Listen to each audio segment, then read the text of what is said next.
Hi, everyone. I'm assuming that we're live. Welcome to the Guts to Fail episode 5 or 6. But either way, guess what? I have done something consistently for 5 weeks, and you can too. Today, our guest is Cin Designz. She's one of my favorite people on earth, and I say that with lots of experience of being with her on vacation and dinners. She lives down the street from me. She's married to one of my husband's best friends. She's become a really great friend of mine, and I'm so excited that she's on here today. She is the director of, I have to read this. It's pretty bougie. Director of Global Accounts for Conference Direct, which means that she has a really, really awesome job. And she's been in the industry for nearly 40 years, even though she looks 27. She is a partner with this agency, and she has, I was just telling her off camera that all of her stories, I mean, it would blow your mind. The stories we could go on and on talking about for the next 2 hours after this show. But I'll let her tell you some doozies of stories. Hi, good morning, Jamie. She's going to tell you so many great stories and how she persevered and how she has been able to pivot and also pivot towards her passion, more importantly. Even though she has this amazing job and she's so great at it, she's also great at something else that I'm going to let her tell you about, and her new website, Cin Designz. So welcome, Cin Scarlett. I love you. Thank you so much. Wow. Well, I'm excited and honored to be on your show. You're so great. And it is, when I hear the word 40 years, I can't believe it, first of all, but I've been really blessed and really lucky to fall into a job in the meeting and event world that has literally taken me around the world, and I've met so many great people. But I want to focus and just share a story about what I believe in my life is perseverance, and this is what has gotten me through difficult times, and when you hit that wall. And so I've been in the meeting and event business for 40 years, and in that 40 years, there was a time period that I think everyone can relate to when the economy crashed in 2009. Where were you? What did you do? What happened? So, at that time, I had been in the meeting planning event business for about 30 years, and I had lost my job. And it was the first time in 30 years, it was just like, I've always had a job. So I had been living in San Diego. I had just bought my house a year prior, and my very first house. And when I lost my job, I came home. I pulled into my driveway, pulled into the garage, which was a detached garage. I sat there for a second just to kind of, what just happened? I looked around, I grabbed my tape measure, I measured my garage. I called my good buddy who's a contractor, and I said, what are you doing? Can you come over to the house? And I turned my detached garage into an apartment. Happy to say that within the 2 years, I had paid off the apartment, all of the expenses that went into it. It was paid off within 2 years. I had pulled a savings that my father always said, at least have a certain amount of savings for emergency. You never know what's going to happen. So I took his advice, and I pulled from my savings, created an apartment. Within 2 years, that apartment was paid off. And then after that, everything, it was plus profit. So at that point, when I created my apartment, then I looked around and I said, okay, let's start looking for a job. And it was pretty difficult in 2009 for anyone, probably in any industry. But I was pursuing this owner of a meeting planning agency that I've always wanted to work for. So he said, unfortunately, I laid off a lot of people. I'm not hiring right now. And I said, I understand that. I said, but I want to propose something. I would like to work for you for free. What I would like to prove to you is that I would like to bring new accounts to your company. And if I do well with that, then let's take a look and possibly you can hire me. And we can do it at 100% commission. So long story short, he hired me, or actually he brought me on board. I brought on accounts, and within 2 months, and actually on Christmas Eve, he called me and said, we're bringing you on board. And I had started working for him right after the new year. So it was that perseverance again that just keeps kicking in.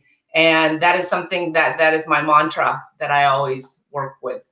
Well, okay. So this is what I hear from you, that you, okay, we're going to go back because I've taken some quiet notes. I'm trying to be still and, not ADD. Lots of questions. So first of all, you lose your job. It was no fault of your own. Cindy and I walk and talk. I've heard this story. It makes your blood boil, just so you know.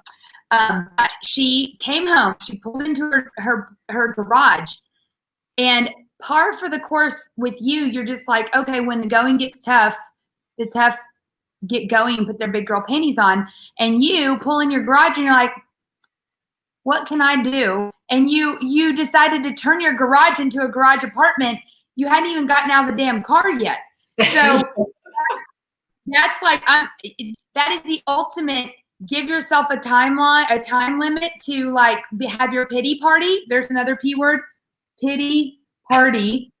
Then you're just gonna like, okay, I'm gonna put my perseverance pants on. I'm gonna pivot to my passion and prove to my new boss that I make possibilities happen. And now you're a partner. So perseverance, pivot, pity party, possibility, passion, proven partner. Ah, I love it. Yes, you are amazing. So when you did that and you paid off that in 2 years, and then the rest was profit, that's how you recession-proofed yourself, is by listening to your dad, taking the advice, heeding the advice, having the discipline to save that money and put it back. And then having that nest egg, you knew when you went in there that you could draw off that savings for however long, or you could put it into a garage that would pay you dividends forever. Yep. You paid it off, and then you still have that money back, but you also have ongoing income that also is increasing the amount of your property. So I love that. So then when you knew that you had been trying to pursue this job with this new company, what was the name of that business? Or that was called Unbridled Solutions. Unbridled Solutions. And they, for whatever reason, they're like, we're not really hiring right now. They're like, all right, fine, don't hire me. Just let me work for free. Just let me prove myself. Because you knew that that's where your next step should be. That's what you felt in your heart, right? I just wouldn't go away. That you can add pest in there. I just thought it was. Oh yes, I love that. All these keywords, I love it. Yes. You would not go away. No was not in your vocabulary. Not at all. Okay, so now you're there. You proved yourself. He brought you on. Then what? Then from that point on, I mean, I have just been working with them for many years, and I had an opportunity that was approached about 8 years ago with Conference Direct. And with that, it's a meeting planning event company as well. But the difference is with this particular company, you come in as a partner owner and you bring your own accounts in. This is a 100% commission situation. It's not a salary. You come in as an owner. And it was a big leap again. It was a big leap. And I thought, okay, you know what? I'm all about perseverance. And so I jumped into it, 0 salary, and happy to say that it was one of the best decisions I ever made. As far as income, it's pretty much tripled. I became my own boss, had more of that freedom. It was, again, within my career of 40 years, it was the best decision I could have made. Wow. Okay. So that zero salary and taking that leap, and some leaps were not your own, but you were like, all right, well, they pushed me. I better jump as far as I can. And when you did that, you chose the conference direct route, and you knew that that was zero salary, 100% your own business, your own boss, partner with them. But at that point, at what point let me see what I'm trying to ask here. A lot of people don't trust that they have the goods to make it work. They have this safety net that they rely on, and they don't ever really let go of that previous monkey bar before going on to the next one and just holding on. And I am a big proponent of the only way to move forward is to burn the bridge behind you. And I don't mean burn it like go out in a blaze of glory, the middle finger flying or anything like that. I just mean that just is not a possibility anymore. You just quit and move on and go full forward into whatever it is that you're doing. And I think that right now, leaping forward in your career, you are definitely with Conference Direct. But can you tell us kind of what COVID has done to your business? And because a lot of people don't understand, they don't even think about other industries and how it's affected them. Well, the meeting planning event industry has pretty much stopped almost. It's my job, and how I get paid is by hotel commissions. They will pay when an attendee goes to the hotel, sleeps in their room, and then as they add up all the room nights, that's how I get paid. It has to actualize. I had probably canceled 25 events throughout 2020. The income loss was 70, 80,000 plus. And that work was done mostly last year. So all of that work, I didn't get paid. And that's the downside of all of that. We all knock on wood. We're all going to get back together again in meetings and conferences. We do what everyone else is doing. We're doing some virtual meetings, but it's not the same as far as the income. So again, I have to sit here and go, okay, there's you're in your garage again with your tape measure. I'm in the garage. I'm holding the tape measure now. Okay, now what do I do? So I literally take that tape measure and I turn it into my love and my dream of interior design. And I have taken this tape measure over to your house to measure certain floors and designs and all that. So anyways, it's a pivot. It's a perseverance. And I said, you know what? This is another open door. This is an open door to pursue your dream. And every single time that I've gotten a situation where it's like lost job, or I may lose my house, or whatever negative that is, I always look at life as there's always doors to open. And it's just, if you don't open that door, you don't know what's on the other side. And don't be afraid to open up the door. So I opened up my Cin Designz door, and I'm super excited about that future. It is been a passion, I think, since I was 9 years old. I've always redesigned even my bedroom when I was 9. My mom was always like, what are you doing now? So I've always had that in my blood. So very excited and thrilled that I get to have that energies until maybe the meeting planning event world comes back. But I'm here to pursue it. So yeah, pursue. There's another word.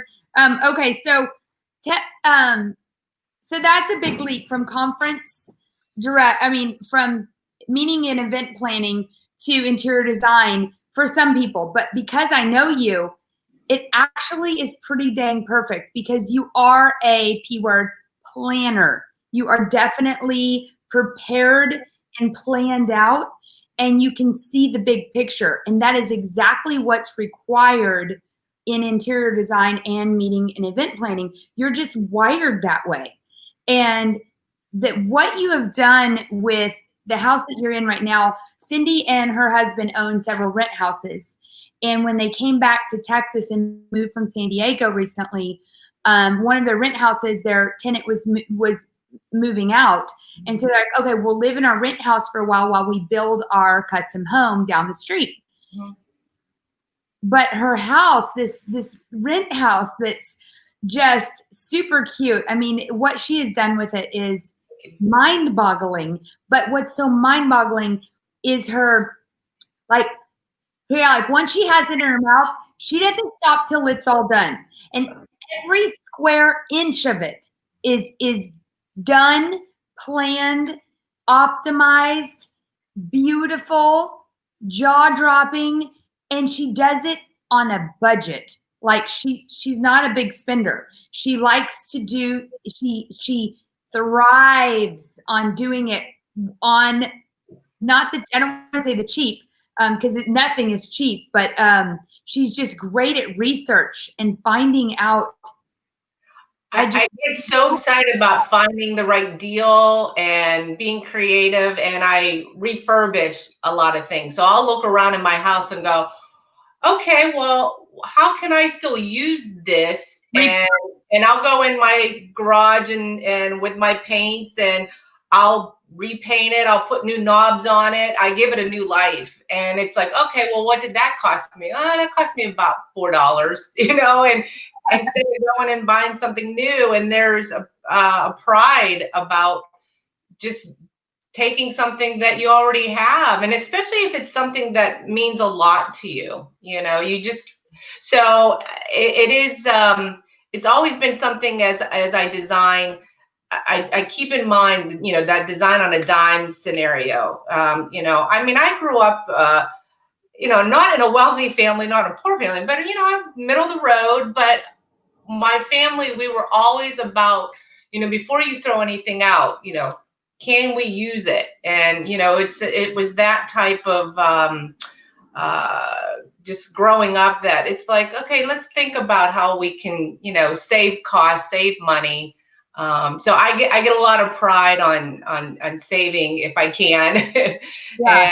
and being creative. So yeah. So okay. So the takeaway here is that every time you've been forced to pivot, whether it's a boss or a job or a company or a virus, you have basically gone back to your tape measure and said, what can I use? How can I repurpose what I've got?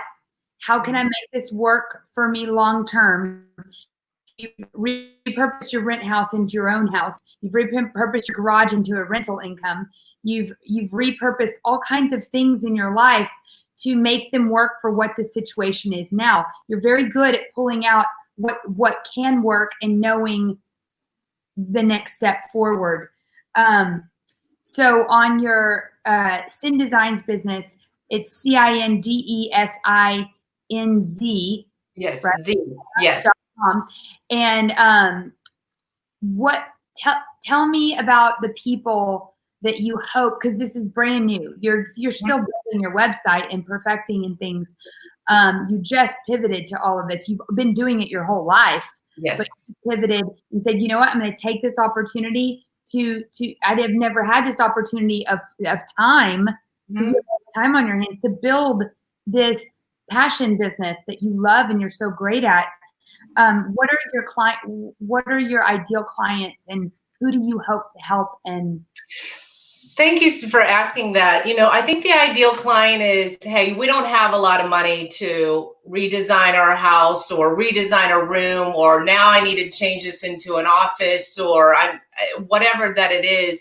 I take pride in helping those that they're on a very, very tight budget. And I love to learn more about, what do you want from this room? What do you want what kind of feeling, what kind of vibe, what makes you happy? What is it that you want for this feel and look? And and I get to know their personalities, and so taking all of that and then coming up with my creative ideas. It might be walking around their house, and we've done this with your house where we utilize a wire basket, turn it upside down, and turn it into a chandelier. I mean, there's so many great things that you can do that you don't necessarily have to buy. And then there's those situations where they are not a shopper. I know it's something that I love to do. So let me go bargain shop. Let me go find those pieces for you. Again, saving money.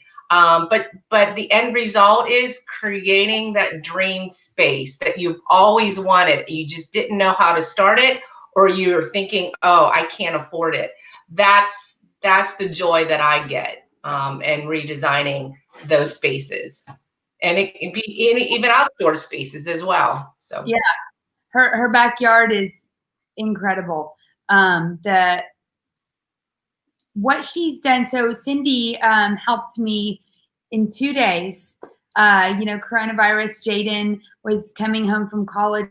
All of a sudden, he had a whole baseball season ahead of him, and then all of a sudden he's driving 18 hours barreling towards Texas, and we hadn't yet finished his room, which is more like a 20-year-old apartment above our garage.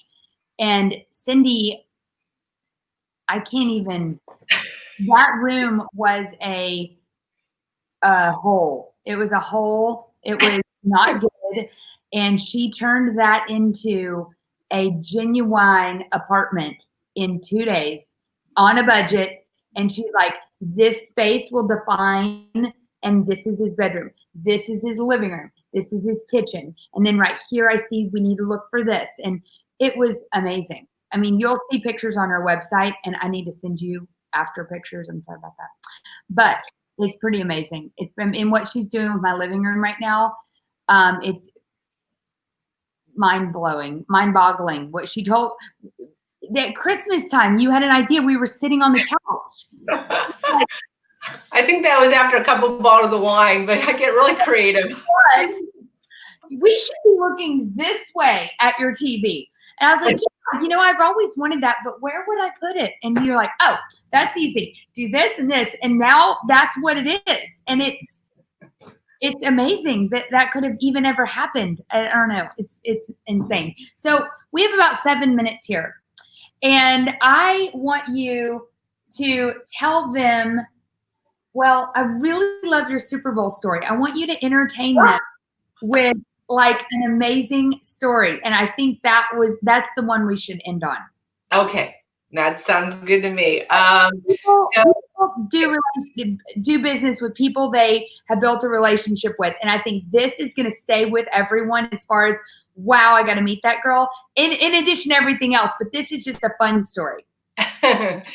Well, it was back in, I think it was 2008. It was in the fall. And one of my bestest friends, I've known him forever, calls me and he said, hey, Cindy, what are you doing? And I said, I'm driving. He goes, well, I have some news to share with you, but I need you to pull over. You can't be operating heavy machinery when I tell you this story. And I'm like, what? So I pull over. And he shares with me that, that our favorite artist is Bruce Springsteen. And, we both love Bruce Springsteen. I said, yes. And he goes, he's appearing in the Super Bowl next year in 2009.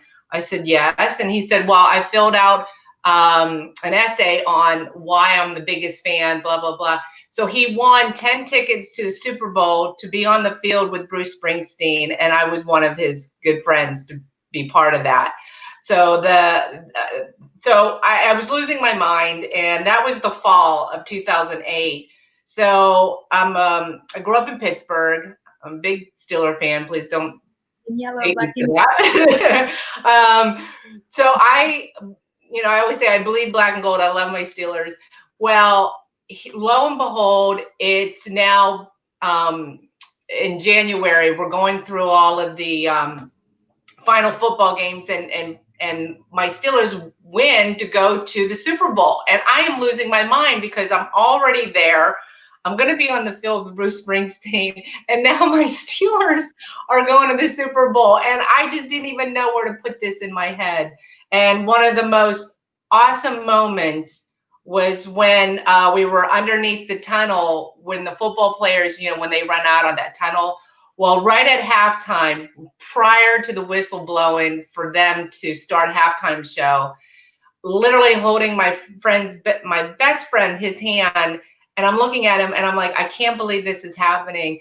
And they blow the whistle and we run out to the field, and I'm like, I am on Super Bowl field, ready to see my favorite artist of all time, Bruce Springsteen, with all my Steeler fans around, and on Super Bowl day.